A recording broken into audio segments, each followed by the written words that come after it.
Welcome to Run With It, Canada's running fitness and health program. On this month's episode, I was in conversation with entrepreneur Kristin Marquet, who talks about how she maintains a healthy lifestyle, so stay tuned for that. But first, let's go to the Sports Doctor is In segment. Check this out. I'm excited to have back on the show Dr. BobWeil, known as Dr. Bob, who is a respected sports podiatrist and radio host of the Sports Doctor. And he's here today to talk about, is less better in running shoes? Like, that is the question.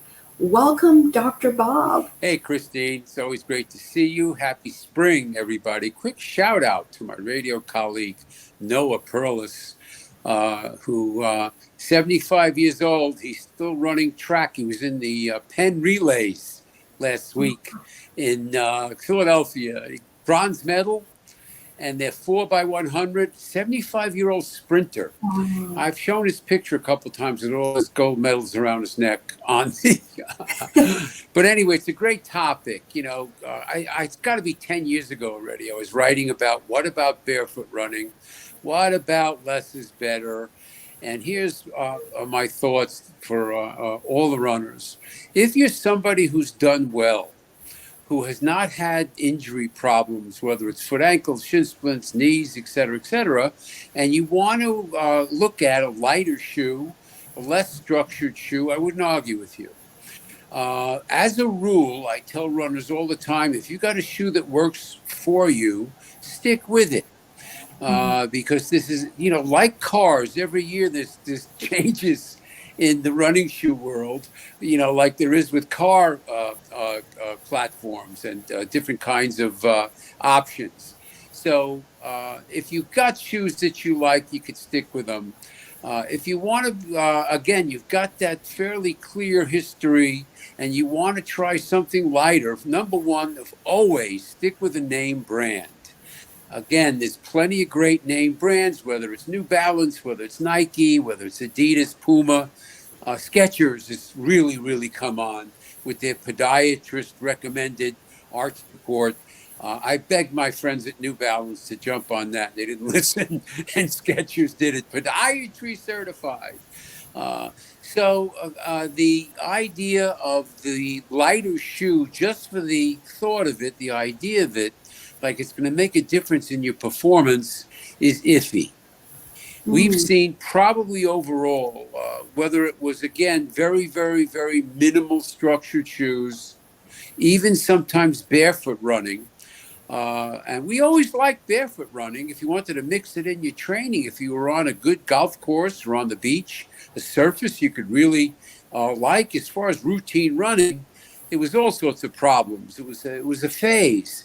So again, Christine, if you've no history of injury, you want to try something lighter with the name brand, then I wouldn't fight with you. You could mix it in and see how you do.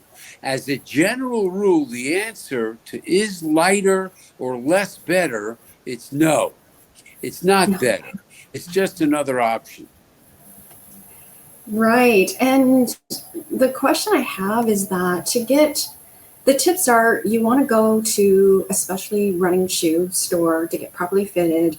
You want to make sure that you tell them your training needs. And you also want to have an extra pair of shoes. Correct, Dr. Bob? Oh, easy. You know, you just mentioned one of the most important things, Christine, is you want to be measured properly. I can't tell you, people, oh, you know, I was 9.5 in college, and gee, I think I'm always the same. And guess what? You're 10.5. Women who have had pregnancies, their shoe size, their foot size can change. So you absolutely want to be measured by a reputable running, walking shoe store. And you want to be able to discuss with them, you know, what your training habits might be. Are you somebody who's running, 50 miles a week, 10 miles a day? We can get into the whole overuse, yes. Situation that we've talked about numerous times before, that whether more is better. And we want to be able to understand another great point you made, which is, again, always have a second pair and you can switch off.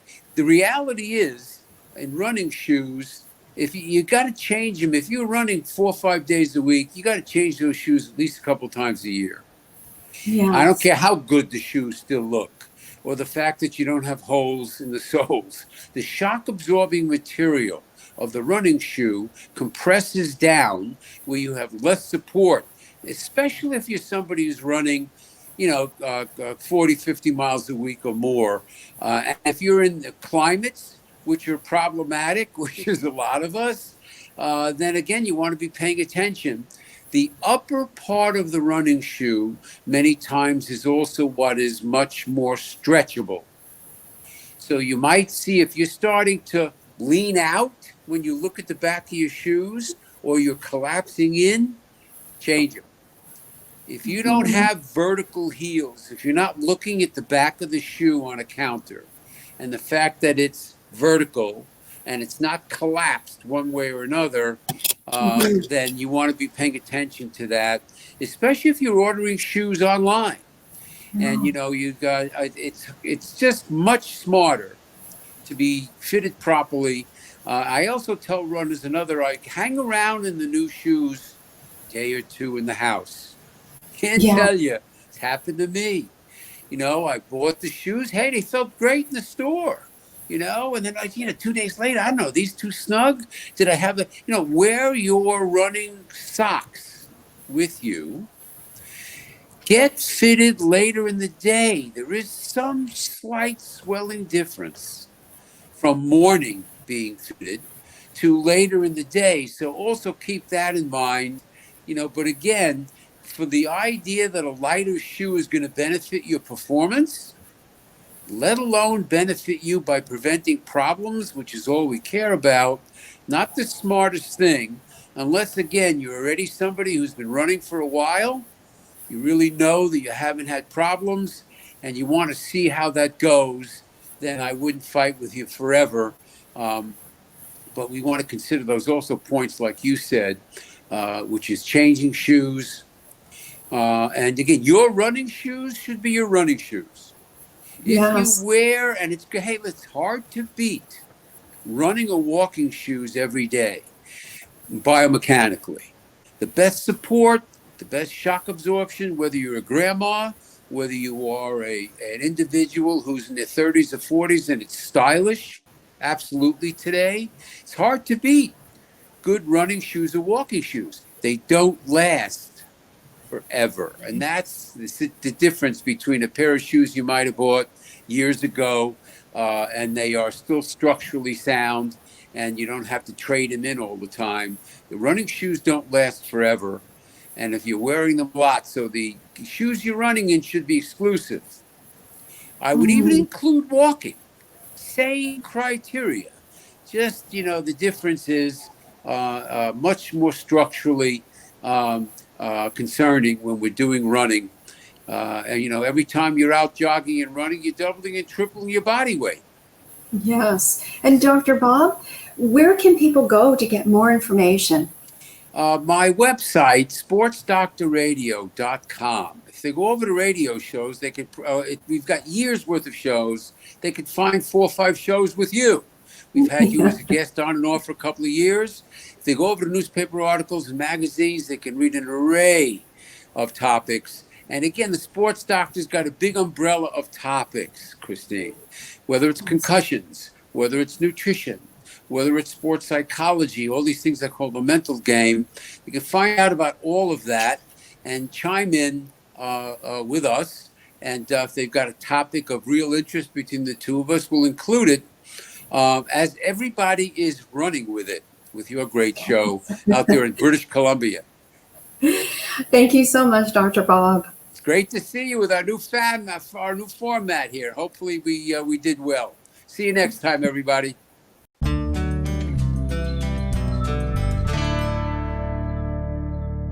I'm excited to have back on the show Kristin Marquet, who is the owner and creative director of Marquet Media LLC.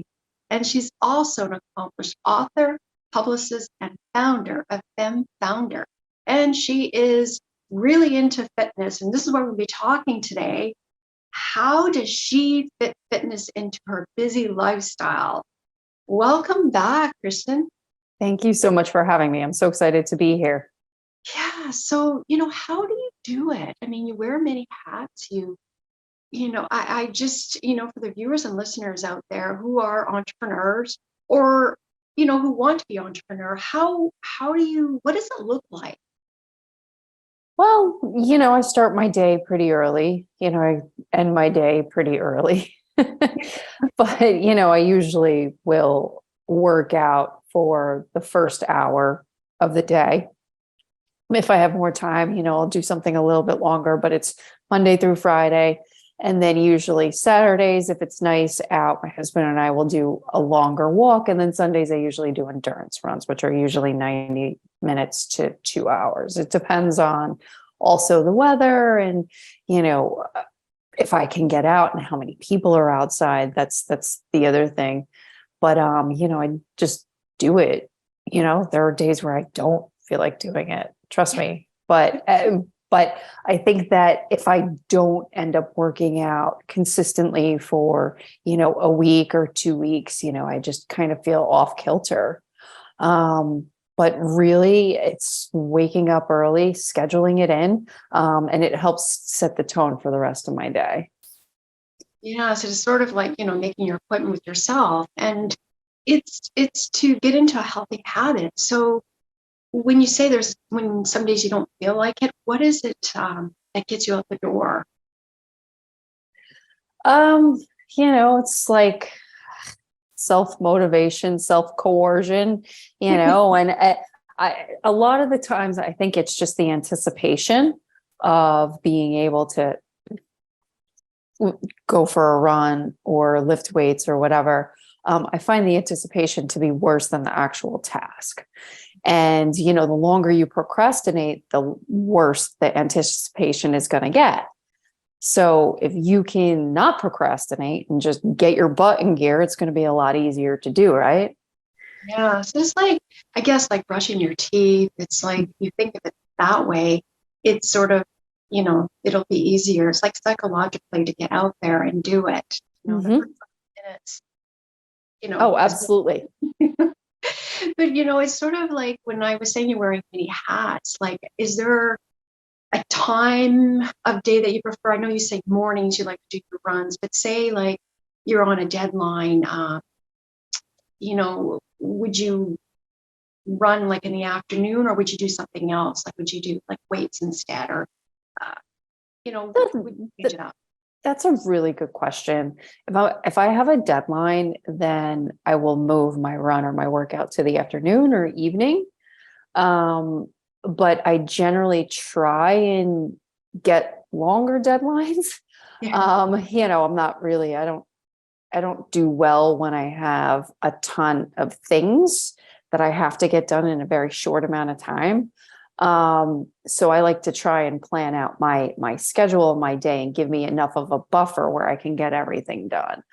So I'm not completely stressed out, like I had friends in college and, my husband, for example, he thrives under pressure. If he has to write a mediation statement, that's 25 pages long, he'll start it the night before. And that keeps him going. That for me would be too anxiety inducing. I would have to start it like the minute I found out about it, because I'm also the person that rewrites and writes and rewrites and redesigns and re-strategizes. It's not like a one and done. My brain isn't the type of person to be one and done, work on one thing and then move to the next. Like I revise and revise and revise, and probably more to my detriment than anything else. But it's just the way I am, that's the way I've been since I've been a kid. Yes, no, it's inspiring. And what do you love most about working out? Um, I think afterwards, just feeling a sense of accomplishment and also having more energy, and just being able to think more clearly. There's so many benefits. And for me, it's a confluence of those three things. Yes. And as an entrepreneur, Uber entrepreneur, it really helps with, when you do work out, it helps with your other sides of your life, like as an entrepreneur, I should say, and in other areas in your life, you're more calm. You feel you can deal with stress better. There's just mentally as well. It helps. Absolutely. I fully agree. Yes. And so tell us, do you have like a favorite running gear? Like, how do you work out in the winter? Like, That's actually a really good question. I haven't really put much thought into it. I mean, I'm a devout Nike shoe runner. But that just happened within the last 10 years. When I would run when I was younger, when I was in school, and even in my 20s, I would use New Balance or Saucony. But those my feet have changed. They just don't give me the support that I need. In terms of winter workout gear, anything moisture wicking, generally anything by Vuori is great to prevent chafing because running in the winter could suck. Oh Jesus, yeah, it can be really painful. And during the summer, it's more of just more Vuori, but just lighter layers, stuff that's moisture wicking. If it's really humid outside, then I'll hop on the treadmill, or try to avoid going outside because our summers could be really brutal here in New York. Yes, and it's also like being careful, right? Slipping and falling, listening to your body, and just taking baby steps. But for those who are learning to run or want to learn to run, any advice or tips you can share? Yeah, just take it slow. I mean, if you're not a runner, or you haven't been involved in fitness and you want to get involved, kind of start transitioning into a healthy lifestyle, I mean, go easy on yourself and start with taking walks. Do some brisk walking in between, and then just work up your energy and your endurance. And, at some point you'll be able to run faster. Maybe you'll have a 10-minute mile, which is actually really good, especially for people that are in our age group, that are not runners. I mean, even for people that are runners, right? I think that that's actually a pretty decent time. But just take it slowly and listen to your body, and, don't condemn yourself or beat yourself up if, you can't run a mile, because, we all started from somewhere, Exactly. And which leads me to the next question. How important is nutrition? You got to fuel the body, right? You're out there running 10 miles or a mile at the beginning. I would say it's probably 70% of the equation. I mean, if you're going to eat crap and processed foods and cakes and cookies and all this, I mean, you're not going to have the energy that you need to become a sustainable runner. Whereas, if you start eating healthy, egg whites, and just being very conscientious about what you put in your body, the better you're going to feel and the further you're going to be able to go. I mean, it's not rocket science, and what works for me probably isn't going to work for you, because everybody's bodies are so different. Their metabolisms are different. Ages, muscle mass, genetics, whether you have a issue with your thyroid, I mean, there are a million different variables, but at the end of the day, you have to do what feels best for you. And if somebody despises running, they're probably never going to love it. So find something else. Maybe you like cycling. Maybe you'll like doing, maybe swimming, maybe dancing. I don't know. But my advice is to just get moving. Just do something every day for 20 minutes. Yes. And soon you'll be really surprised by your results, right? And no, that's wonderful. And, for what is next for you? I mean, for your events and for your busy, your entrepreneur projects. So tell their viewers and listeners. Yeah. So, I'm going to continue to work on femme founder, and continue to work with my group of clients that I have. And I'm going to be going back to school in the fall for some more digital marketing and branding coursework, just because that's where our clients need support. So I'm going to be doing that, and just really being able to focus on delivering more value to them. Because at the end of the day, if they're not happy, I don't have a business. No. Oh my goodness. So that's another add-on to your many hats, Mm-hmm. So that's why working out is so important. And but like, speaking of which, are you going to be doing any running events or anything coming up? Nothing professionally, maybe in May there's a 10K that's local, so I might end up signing up for that, but no marathons. I'm not like, I don't like running in groups because I don't like people around me when I run. I'm just like that weird person that just goes and like solo running. So no, I don't have anything on this, officially on my docket. But I have endurance runs, like I said, every Sunday, as long as the weather is conducive to it. And that's pretty much it. Oh, that's wonderful. And is there anything else you'd like to add? Yeah, like just don't be afraid of taking that first step. And, find out what you like, find out where you're skilled, and also don't be afraid to try out different types of workouts.